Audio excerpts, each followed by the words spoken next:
Rags-A-GoGo, and there's something that's really in this fall, guys, and you probably noticed it in the fashion magazines and just everywhere, and it's called cowboy boots.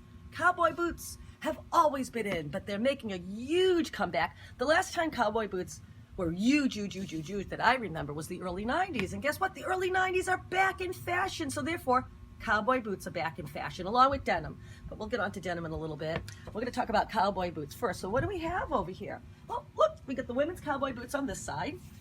Could do a little down this way, show those guys that way, and then we're going to turn and we're going to have the guys cowboy boots over here starting size 8. And we go all the way up to size 13 and 14 that way. Now look at all these beautiful vintage cowboy boots, you guys. All one of a kind, all different from each other. And let's talk about the different types of boots that are here. Let's talk about the skins first of all. We're going to start right here.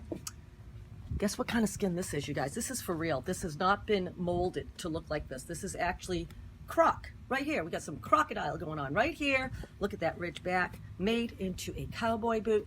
This is a fairly expensive boot, you guys. Real skins go for a really good amount of money. Right here we have ostrich. How do I know this is ostrich skin and not turkey? Turkey is the cheap end for people who can't afford ostrich because ostrich cost more than turkey. Now, ostrich will have less dots in between and it won't be so pointy. A turkey, I don't have one on the floor to show you, but turkey would have more dots and it'd be a little bit more pointy than this. So the turkey is the cheap man's version of ostrich. So we're going to put that right here. Go down a little bit more. Oh, what kind of skin is this? It's eel, you guys. This is eel skin. Eel skin is actually very tough skin. Crocodile is very tough skin. Ostrich, tough skin. You have to have tough skin on a cowboy boot because, well, cowboys use their boots, guys. They work in them. So this one here is eel. Now, I wouldn't say that a cowboy would use this one here to work in because this is a pretty fancy boot. This is something that you would wear to go out and show people that, well, you do well for a living because you have on a pair of pretty expensive handmade eel. Okay, another thing I want to show here, because this is a good one to show it on. You see all these different stitches. You're going to notice that cowboy boots have different stitches on them, right? I'm going to show this one here for a second. See the stitch and you see the stitch here. Well, it might even be obvious to your eye, but if not, this has, the one on the right has less stitch than the one on the left. The one on the left also has colorful stitch. What's that indicating? Well, the more intricate the stitch, the more stitches they are, the more expensive the boot. That's exactly what that's telling somebody when they look at your boots. So less expensive boot, obviously more expensive boot. We'll put that way. Let's go this way for a second. So now we have some boots over here. This is a lambskin boot right here. It's an ankle boot. It's a low boot. This boot is from the 80s. These are the original ankle boots from the 80s right here. I'm going to put that one here. This one here is from the late 70s.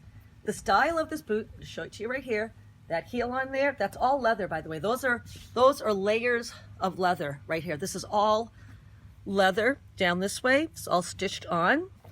This boot here is from the late 70s. Remember Charlie's Angels? Well, if you look at the girls in that show, they're wearing boots like this. They're wearing this high heel boot. I'm going to put that one back this way. I'm really into fringe as well. This is also from the 70s, probably more a little earlier than this one here. Okay, this one's a little bit older than this one here. I'm going to put this one back here for a second. I want to talk about this one again just for a second. This, by the way, is called inlay. Inlay is exactly what it is. It's an inlay of leather underneath the top leather, and then they stitch it to keep it in place. So that's what's known as inlay.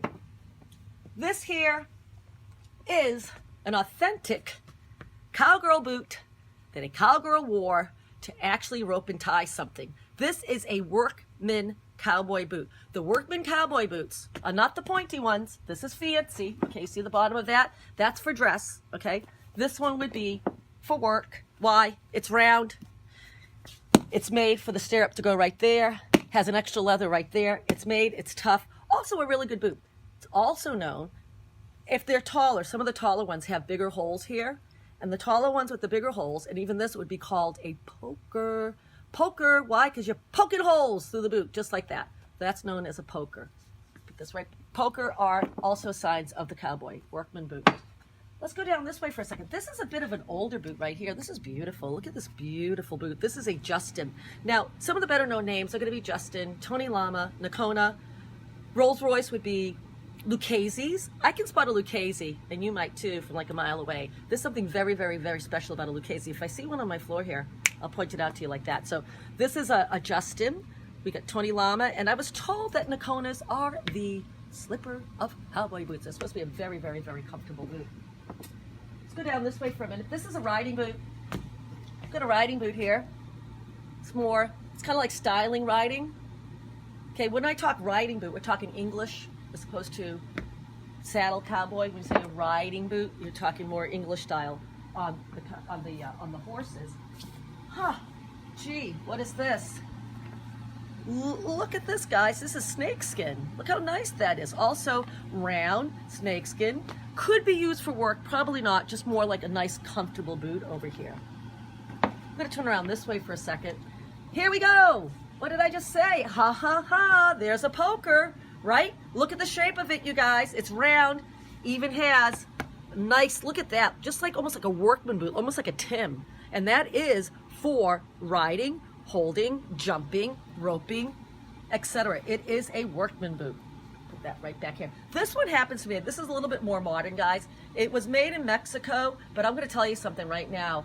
Whether made in Texas or made in Mexico, they're really well-made boots because Mexicans are cowboys. They're just south of Texas, guys. They used to be in Texas. Dallas is how you used to pronounce it in Spanish, right? So Texas used to belong to Spain. Cowboys. The cowboy, by the way, I'm going to give you guys a kind of an interesting fact, and I learned this one on, I think on PBS in one of the series there. The cowboy is not really original to the United States of America. The cowboy comes from the south of Spain, Andalusia, which I used to live in Spain for a minute, and Andalusia looks a lot like Texas. They do a lot of the spaghetti western movies back in the day in Andalusia because it looks just like Texas. There's like cactus there and everything, and their cowboys are a little bit different from the cowboys in the United States of America. They dress a little bit differently, and the other cowboy actually comes from Scotland, the cattle. They were cattle herders. So the American cowboy is made up from people from Scotland and people from Mexico, and they mixed in together to create the American cowboy. By the way, tonight, PBS Ken Burns series, Western music. You might learn something about Western music and cowboys on that. We're gonna come right back down this way on this side of the men's boots. We're gonna stop at this one. Why are we stopping at this one? Another skin. This is armadillo. Another really good tough skin for a cowboy boot. Can look a little bit like elephant, but it's not elephant. By the way, guys, I've had vintage elephant boots in my store. Something that's not allowed today. Elephant skin and import of certain animals is not allowed into the United States any longer. So if you have to find certain skins on boots that are already here, it means it came in before the laws were passed that said you couldn't bring in those type of animals into the United States of America. In any case, I just want to give you the information that I gave you today, and I hope you learned something a little bit about cowboy boots and cowboys and etc. So we'll see you back here at Rags-A-GoGo, and next time we'll talk about another article of clothing and give you some more info.